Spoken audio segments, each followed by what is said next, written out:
உளுந்தூர்பேட்டை சுங்கச்சாவடி பகுதியில் அனுமதியின்றி பட்டாசு வெடித்தது தொடர்பாக பாமகவினருக்கும் போலீசாருக்கும் இடையே வாக்குவாதம் ஏற்பட்டது. வன்னியர்களுக்கு இடஒதுக்கீடு வழங்கக் கோரி பாமக தலைவர் அன்புமணி தலைமையில் நடைபெற்ற கண்டன ஆர்ப்பாட்டத்தில் கலந்து கொள்ள பல்வேறு மாவட்டங்களில் இருந்து விழுப்புரம் நோக்கி பாமகவினர் படையெடுத்தனர். உளுந்தூர்பேட்டை சுங்கச்சாவடி பகுதியில் நடு ரோட்டில் பாமகவினர் அனுமதியின்றி பட்டாசு வெடித்தது குறித்து போலீசார் கேட்டபோது வாக்குவாதம் ஏற்பட்டது. இதையடுத்து அப்பகுதியில் கூடுதல் போலீசார் வரவழைக்கப்பட்டு போக்குவரத்து சரி செய்யப்பட்டது.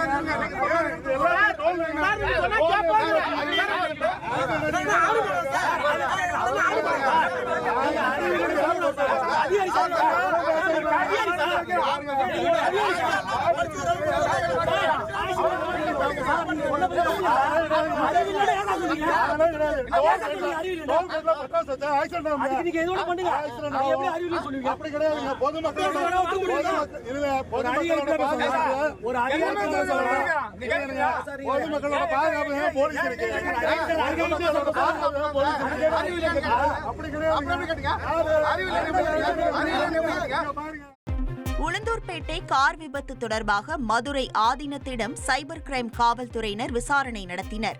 காட்டாங்குளத்தூரில் கடந்த மே மாதம் 2ஆம் தேதி நடைபெற்ற சைவ சித்தாந்த நிகழ்ச்சியில் கலந்து கொள்வதற்காக மதுரை ஆதீனம் காரில் சென்றபோது உளுந்தூர்பேட்டை பகுதியில் விபத்து ஏற்பட்டது. தன்னை சிலர் கொலை செய்ய முயன்றதாக மதுரை ஆதீனம் குற்றம் சாட்டியிருந்தார். வாகன விபத்து குறித்து தவறான தகவல்களை பரப்பியதாக சென்னையை சேர்ந்த வழக்கறிஞர் ராஜேந்திரன் என்பவர் அளித்த புகாரில் சென்னை கிழக்கு மண்டல சைபர் கிரைம் காவல்துறையினர் மதுரை ஆதீனம் மீது வழக்கு பதிவு செய்தனர். முன்ஜாமீன் கோரி மதுரை ஆதீனம் சென்னை முதன்மை அமர்வு நீதிமன்றத்தில் மனு தாக்கல் செய்த நிலையில் நிபந்தனையுடன் முன்ஜாமீன் வழங்கி நீதிபதி உத்தரவிட்டார். இதனிடையே மதுரை ஆதீனம் குடல் இறக்க அறுவை சிகிச்சை முடிந்து மருத்துவ ஓய்வு எடுத்து வரும் நிலையில் மதுரை ஆதீன மடத்திற்கு நேரில் வருகை தந்த சென்னை கிழக்கு மண்டல சைபர் கிரைம் காவல்துறையினர் சுமார் 1 மணி நேரம் விசாரணை நடத்தினர். ட்ரெண்ட் ஆக்கிக்கோங்க. தந்தி டிவியின் சப்ஸ்கிரைபர்ஸ் அண்ட் ஃபாலோவர்ஸ் குடும்பத்துல நீங்களும் இணையுங்க.